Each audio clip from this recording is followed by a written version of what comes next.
Hi everyone, my name's Anne-Marie. Welcome to this card making project. In this project we're going to use lots of Anna Griffin goodies to make a gorgeous floral card. Everything I do use I shall put on my blog. If you've ever got any questions, please ask me on my blog or on Facebook. I can't reply on YouTube. I've also got to apologise for a couple of weeks ago I called pine cones acorns. So I meant pine cones, and that was on a Spellbinders project that I did on my blog. So you'll have to forgive me, all of the people that were shouting at the screen and shouting, no, the pine cones. So that's my fault, doing them early on a morning. So everything I do use, I shall put on my blog in a detailed description. But I will tell you as we go through it anyway. And I do have to thank you all for watching and staying loyal. It is so kind of you, and I'm just glad you enjoy what I do. The first thing that we're going to need is our base card. This is a 7x5 inch card, my favourite size, and I'm just going to use a bone folder to score the edge. Now this is an Anna Griffin bone folder available in Anna Griffin's Essential Tool Collection, and it also makes sure that your card is a nice, sharp, neat fold. You can use it for lots of other things, but I use mine to make sure I've got a professional crease on the top of my card. Now, for any new viewers, this is my favourite size of card to work with. It's one that I work with very often, and I know you may be all fed up of me using this size, but it is my preferred size because I think it's the best size to cover whether you're a beginner or an advanced crafter. It's not too big for somebody to use on the mantelpiece or the windowsill, and it's not too big or small to post either. So I just find it's the most useful. This is a cardometer. It's my creation. I've designed it to show you at home a perspective of the size of card that I'm using, so that the biggest size is the A4. The next size down in the UK is the A5. Now I know in other parts of the world this is called something different, but it's basically A4 folded in half, and it's A5. I think in the US it's classed as an A3, but here it's A5. So, and then the next size down is the size we're working with, so that will give you a scale of the size. As always, we're going to start with the inside of our card first, because I know so many people like the ideas, and that's the bit some of you tune in for. So today's insert is a little bit different, but it's very, very simple. I've taken 4 stamps. I'm saying 4 stamps. I've stamped one stamp 4 times, and it says Make a Wish, and it was from the 22 clear birthday stamps from Anna. And I've stamped it in a diamond shaped pattern. So on the back of the ivory paper that I've stamped the 4 stamps on, I've got double-sided tape, and I'm just going to simply add that to the inside of our card, and so it sits central. There we go. I've got to apologise for the dog barking.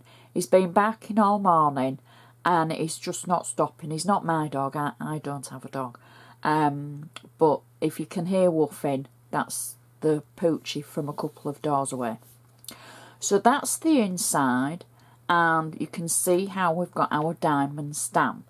Now I've stamped it in a diamond shape for a reason, because on the front of our card we're going to be using one of Anna's flock layers that I've actually cut up and taken the centre from, and the centre is going to go into the centre of our card on the inside. I've taken it through my Xyron machine, and I've made sure it's all rubbed down nicely, and she says it's, there we go, peel the top of it away, and then I can peel that away, and then I can add this to the centre of the card, so it adds something a little bit different. It's not too high with the flock, the card will still close. you've got enough room for your to and from and your message and everything. So that's a really pretty inside with very little effort. So now we can go to the outside, and I'm just going to make sure we've still got that nice sharp crease. Now for the outside, the first layer is, we've just mentioned it, is a flock layer. So this is one of Anna's 7x5 flock layers. I've kept this layer in its full size. I've got double-sided tape on the back of it, and I'm simply going to peel that off and add this. I'm just going to turn this while I add the layer, because I want to try and get it on nice and straight. There we go. So that covers the front of our card. So, I mean, that looks pretty already without anything else. But, I mean, we're going to make it absolutely stunning. But I do like this pattern. It's very versatile and you can do quite a bit with it. So that's the pattern in its full form on our base layer. So then I've taken one of the olive green layers in the same flock and the same pattern, and I've cut out aspects of it.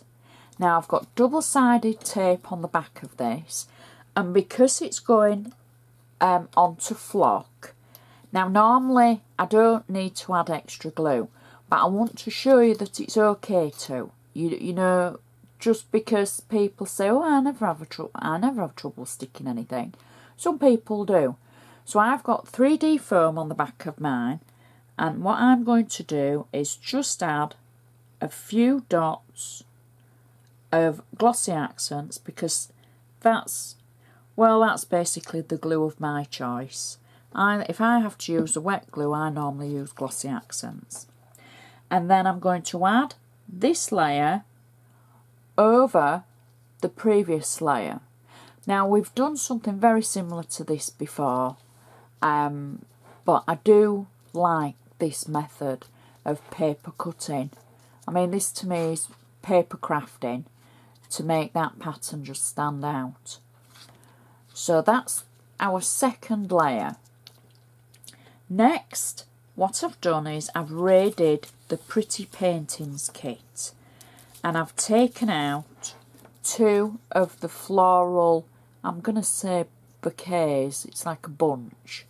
Now these are stickers, and in the kit you get so many different stickers and so many of them that you probably will be left with some when you've finished using the kit.